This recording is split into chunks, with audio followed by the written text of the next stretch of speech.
Hi guys, we're on to chapter 8, Mommy's Birthday Party.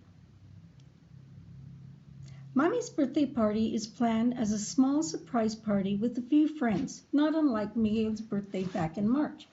But soon it turns into a block party that will be like the ones they used to have in New York, except that here in Vermont there's no such thing as a simple block. You have neighbors who have neighbors who have neighbors, and before you know it, you have a whole county coming over to your house for your small birthday surprise. There is one other reason why the party keeps growing that cannot be blamed on Vermont. Tia Lola. My hair is... She is the friendliest person Miguel and Juanita have ever known. Tia Lola speaks with everyone. To practice my English, she explains, though really she just loves people. After a chat with Reggie, the UPS man, whom months ago she turned away from her door, Tia Lola goes running down the drive after the brown van. "What are you doing on August 13th? She gasps when Reggie finally sees her in his rearview mirror and stops the van. Coming over to your house for your niece's party," Reggie explains. "What else?" Melrose, the town clerk, says the same thing when Tia Lola asks him. And Ernestine, who runs the seamstress shop, sorry guys, and Johnny, who has the car garage, and Petty, who owns the pet shop, and the three waitresses at Rudy's restaurant, Sandy, Shauna, and Dawn, and Shauna's husband, and Dawn's sister, and Sandy's partner, who has a best friend. In less than 2 weeks, over 70 people will be descending on the house. We've got to plan Mommy's party, Tia Lola. Miguel keeps reminding his aunt, but Tia Lola seems unfazed. She stands in front of the house, her head cocked looking at her masterpiece. The painting is finally finished. The house is completely purple with a salmon pink trim. Maybe, just maybe, Tia Lola wonders out loud, turquoise with hot pink would work better. About the party, Miguel tries again. We've got to plan, Tia Lola. Tú sabes lo que dicen de los plans, Tia Lola says, winking. Do you know what we say about plans? Make them, but be prepared to break them. Yeah, I know, Miguel agrees. Like when we invited 10 people and now we've got over 70. Exactamente, Tia Lola smiles as if she has had nothing to do with it. On Saturday morning, while Mommy putters downstairs, Tia Lola finally calls a secret plan session in her bedroom. She is wearing her purple Charlie's Boys baseball cap atop her high mono and carrying a clipboard in her hand as if she were assigning positions to the team. 17, 38, 65, she counts. 17, 38, 75. Suddenly her head jerks up. They have 75 guests coming to Mommy's party. They can't fit that many people in the living room. I was trying to tell you, Miguel sighs, folding his arms and giving his auntie a pointed look. I know, Juanita is waving her hand in the air as if she were still in school and had to ask for permission to talk. Why don't we have a party in the backfield? Muy buena idea, Tia Lola says, checking that item off her list on her clipboard. Miguel brings up another problem. How are we going to cook for so many people? Mommy will notice if we start making all this food in the house. Déjame pensar un momento, Tia Lola says. She needs to think a moment. When Tia Lola thinks, you can see her thinking. Her painted-on eyebrows move slowly toward the center of her face in a thinker's scowl. And just when you think she'll run into each other and just when you think they'll run into each other and become one brow, she jumps up and says, "Ah!" and some great idea popped out of her mouth. This time nothing pops out of her mouth but a heavy sigh. Nothing pops out of Juanita's mouth or Miguel's mouth either. They can't figure this problem out. The phone rings downstairs. Their mother answers. "Oh, hello, Rudy. Let me get her." "Tia Lola," Mommy calls up the stairs. Miguel, Juanita, and Tia Lola look at each other and cry out, "Ah! I think maybe your aunt and Rudy are becoming very fond of each other," their mother notes to Miguel and Juanita a few days later. "Is that so?" Miguel says, trying to look surprised. "She's over there all the time. Maybe Tia Lola will get married after all." Their mother smiles as if she has planned this all along. "Why not? Poor Rudy's been widowed for 5 years, and Tia Lola, bueno, she could do with some good company." Miguel remembers that his mother once told him that Tia Lola is very sensitive about the subject of marriage. "Mommy, why didn't Tia Lola ever get married?" A sad, wistful look comes over her face. "Remember how I told you my mother died when I was only 3? Well, my mommy had a younger sister, Tia Lola.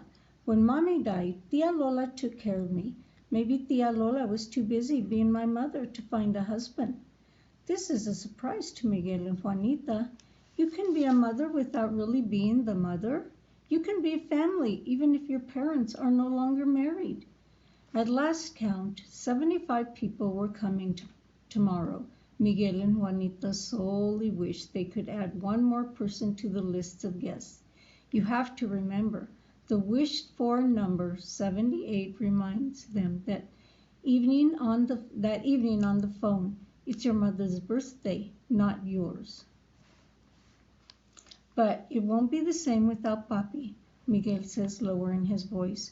His mother is having a pre-birthday massage in the living room with her friend, Stargazer. Stargazer looks like a hippie to Miguel, and Juanita, with her long flowered skirt and natural fiber tunic, her curly hair and dangly earrings. But Stargazer says she is no longer a hippie, but an Irish-American, Native American with her moon in Cancer. You can't get Stargazer started or you'll ruin Mommy's massage with too much conversation. "I don't see why you can't come," Juanita tells her father. "She is on the upstairs extension." "I'll be there," Papi says. "Really, just look up and you'll see a fresh stroke of white in the sky, and that's me nearby." "Titanium white?" Juanita guesses in a little voice from her end. "Sí, mi amor," Papi says. His voice is as small as hers. But to Miguel, Papi's promise sounds silly, kid stuff, like wishing on stars. He is now the captain of a baseball team. He has helped plan a whole surprise party that his mother doesn't know about. He is too grown up to believe wishes have their own way of coming true. That night they tell Tia Lola how sad it makes them feel every time there's a family occasion and their papi or mommy isn't there. "You don't have to lose anyone you really love," she tells him. They stay with you in your heart." That might be so, but it still hurts not to have papi around. To brighten things up, Tia Lola brings up the party tomorrow. "I just invited number 78 today." "Tia Lola!" both Miguel and Juanita cry out. But this could not be avoided, Tia Lola explains. "El Rudy's son." "No, Tia Lola," Miguel and Juanita insist. "This son has a business," Tia Lola continues. "He puts up tents for weddings and parties." Miguel and Juanita are still shaking their heads when they hear the first raindrops falling on the leaves of the locust tree outside the window. Early the next morning, Miguel sits up in bed and looks out. The rain is coming down hard, as if the leaves all needed a good scrubbing before they take on their fall colors. After so much planning, Mommy's party will be ruined. Perhaps Papi's hand slipped when he tried to paint only one brush stroke in the sky. When Miguel goes down to the kitchen, Tia Lola is busy preparing Mommy's birthday breakfast. Juanita stands just inside the door, gazing out at the curtain of rain. 2 teardrops join the trillion raindrops falling on the ground. "Don't worry," Tia Lola reassures them. "Everything will be fine." Just then their mother enters the room. What is going to be fine?" she asks, looking from one to the other. "Your birthday breakfast," Tia Lola says quickly in Spanish. She sets down a plate of Mommy's favorite, fried onions over mashed plantains, which Rudy special ordered from his distributor in Boston. Feliz cumpleaños, she sings. Miguel and Juanita join in. What a wonderful surprise, their mother cries.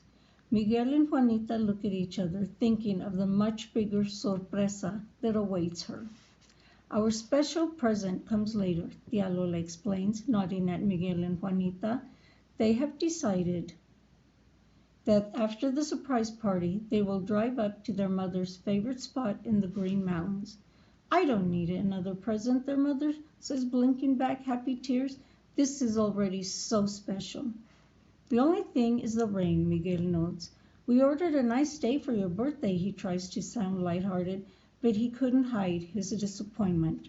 I got exactly the day I wanted, his mother replies. I love rainy days. I wished for one for my birthday.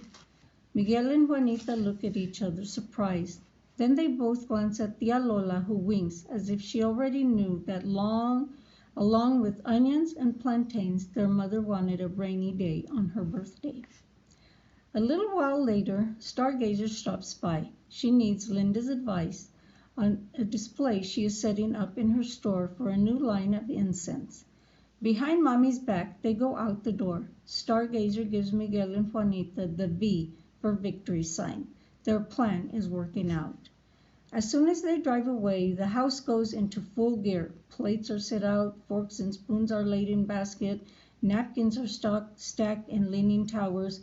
Where are the balloons? About 10 o'clock, a van pulls up at the Purple House on Charlesboro Lane. The driver dashes toward the front door in the driving rain. He has a vaguely familiar wide smile and rumpled hair. He wears sneakers and a red bow tie that makes his whole face look like a gift tied with a ribbon. I got a delivery here for you, he tells Miguel. Where do you want it? Bring it right in, Miguel says, hurrying away.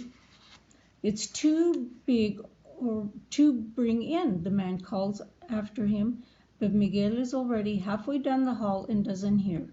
Soon Rudy will arrive with the tasty pastries and dishes Tia Lola has been cooking over in the restaurant. At noon, the guests will start streaming in. Half an hour later, Stargazer will return with their mother. Miguel and Juanita are hurrying here and there, pushing furniture against the wall to make room. With the rain continuing, they have decided to move the party indoors. We need Tia Lola's help to move the couch, Miguel tells Juanita. Tia Lola, they both called out. Tia Lola? But Tia Lola cannot hear them. She is standing in the backfield in the rain, helping the bow-tied man and his 3 workmen set up the large white tent. Looking out the window at the landing, Juanita sees 3 white peaks above the maple trees. She calls out to Miguel, look, it must be Rudy's son. They won't have to cram the party indoors after all. Thank goodness for the 78th guest, even if that guest has not turned out to be their papi. Cars are coming down the driveway and driving into the backfield. Neighbors park and step out squealing into puddles, carrying gifts and umbrellas. They stand inside the white tent, waiting and visiting with each other. It is the end of summer. There is talk of what kind of a winter to expect in the months to come. Finally, over the sound of the rain, they hear a car approaching. Get ready, Tia Lola calls out. A sudden silence falls inside the tent. Miguel and Juanita look around to make sure everything is in place. Under one of the butterfly piñatas, Rudy and Tia Lola are filling up the last of the purple and pink balloons. Colonel Charles Boyd, wearing his new purple and white striped baseball uniform instead of his old olive green army uniform, keeps refilling the popcorn bowl, which Miguel's team keeps emptying. Their neighbors Tom and Becky are crouched on either side of a lamb wearing a pink bow with a big tag attached. Juanita's friends have finished arranging the presents in a pyramid at the center of the tent. At the far end, Reggie is conferring with Mrs. Prudy about which CDs to play on her portable player. Melrose and Petey tie down the last of the tent flaps. Have they really made so many friends in just 8 months? It seems the whole county has gathered together. How they wish their father were here for this big fiesta. Just beyond the tent, the car doors open. Their mother steps out, a look of shock on her face. Surprise! Everyone shouts. And then Tia Lola and Rudy release their balloons with happy birthday written across them in big white letters. Looking up, Miguel and Juanita get their own surprise. Above all their heads, stretching the canvas tent like a broad white titanium brush strokes, keeping them dry as their mother's birthday rain falls steadily outside. Okay, that's the end of chapter 8. Thanks for listening.